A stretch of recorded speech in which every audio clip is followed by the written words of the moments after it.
क्या दोस्तों आप एक ऐसी मछली के बारे में जानते हैं जो अपने आकार से डबल आकार की मछली को निगल लेती है। क्या दोस्तों आपने कभी यह सोचा है कि किसी पेड़ को काटने के बाद उसमें से एक बच्चे के रोने की आवाज आती होगी।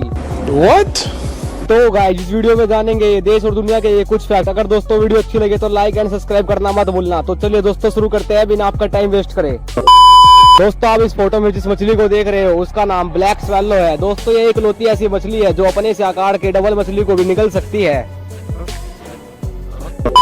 दोस्तों आप इस फोटो में जिसको देख रहे हो दोस्तों यह कोई पेंटिंग नहीं है। दोस्तों यह एक पौधा है जिसका नाम मेढक है। दोस्तों इस पौधे की शक्ल बिल्कुल इंसानों जैसी मिलती है। दोस्तों अगर इस पौधे को काट दिया जाए तो इसमें से एक बच्चे के रोने की आवाज निकलती है।